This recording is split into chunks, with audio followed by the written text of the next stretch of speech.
pagi. Kita akan mendengarkan cerita firman Tuhan pagi ini.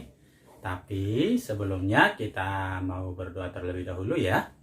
Semuanya sikap berdoa yang baik, lipat tangan, tutup matanya. Yuk, kita berdoa. Tuhan Yesus yang baik, terima kasih buat kebaikan-Mu di dalam hidup kami.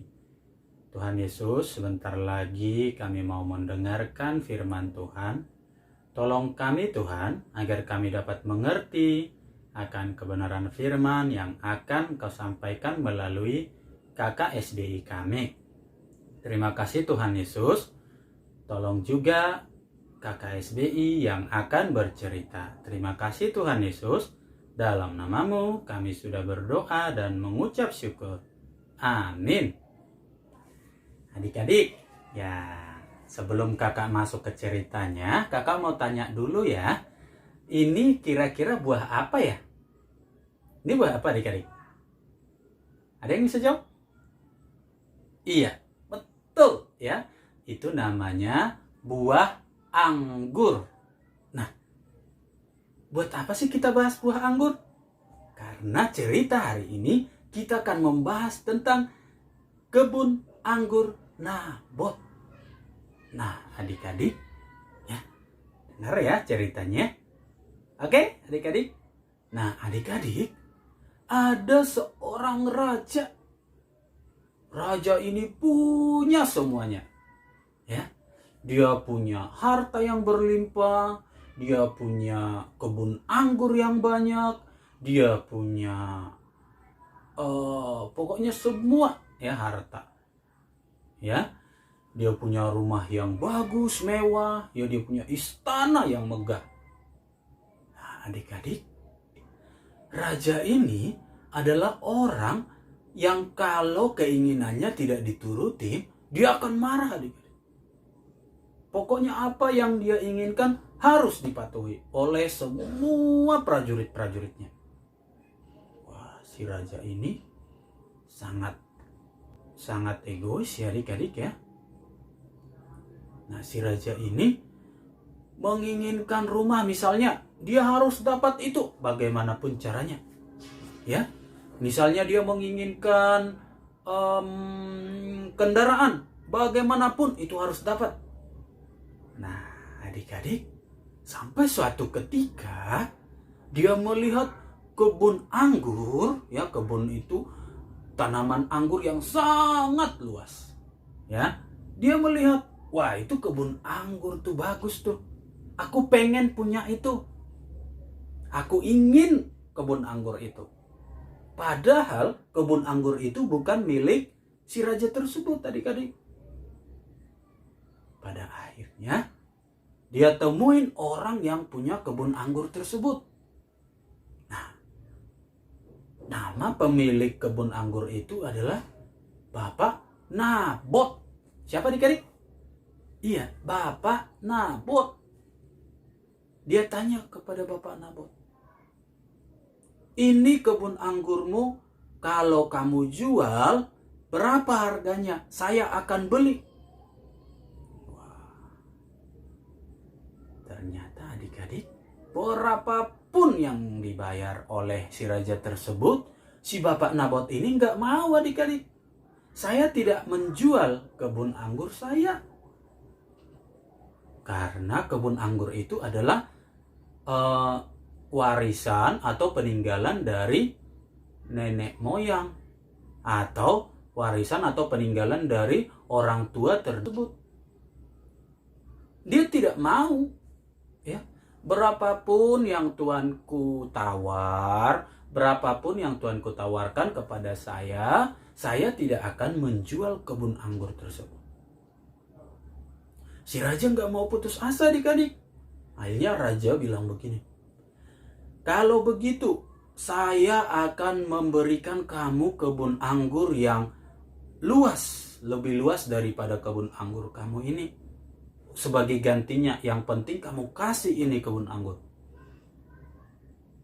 Tapi si Bapak Nabot ini tetap tidak mau, adik-adik. Ya, dia tidak mau. Karena peninggalan dari orang tua saya jaga terus, nggak boleh saya kasih ke orang. Akhirnya adik-adik, si raja tersebut karena keinginannya tidak terpenuhi, ya, yang menginginkan kebun anggur tadi, akhirnya si raja ini pulang ke rumah, ya, mukanya cemberut, mukanya murung, ya. Sampai, ya, orang-orang yang ada di rumah si raja tersebut, ya, tidak berani menegur raja tersebut karena raja itu sangat marah, ya, karena raja itu marah-marah terus, ya, dan mukanya murung. Nah, adik-adik, sampai karena istrinya melihat seperti itu, akhirnya istrinya berencana untuk membunuh Bapak Nabot tersebut supaya kebun anggur itu bisa jatuh ke tangan raja. Ya, akhirnya istrinya buat rencana, ya, yang bisa mengakibatkan, yang bisa membuat si Bapak Nabot ini kena hukuman dan mati, adik-adik. Adik-adik, karena perbuatan istrinya, karena perbuatan si raja tersebut, ya, yang menginginkan harta milik Bapak Nabot itu, akhirnya istrinya dan si raja tersebut kena hukuman, adik-adik. Ya, akhirnya mereka dihukum oleh Allah karena melanggar perintah yang ke-10.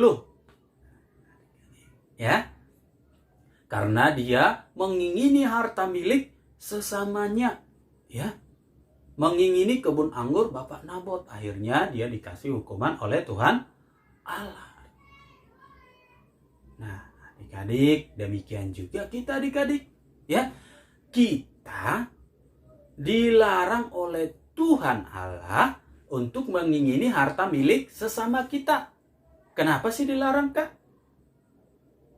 Karena ketika kita mengingini harta milik sesama, itu mengakibatkan kalau tidak terpenuhi, kita akan melakukan perbuatan yang tidak benar di mata Tuhan.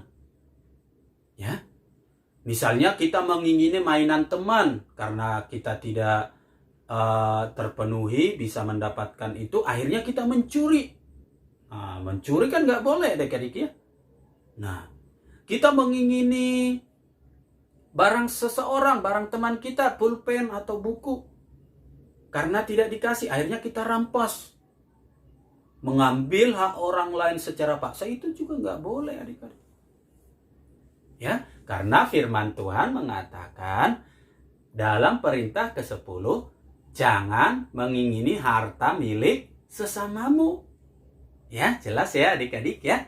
Jadi firman Tuhan pagi ini mengajarkan kita untuk tidak mengingini harta milik sesama kita. Barang apapun, sekecil apapun tidak boleh.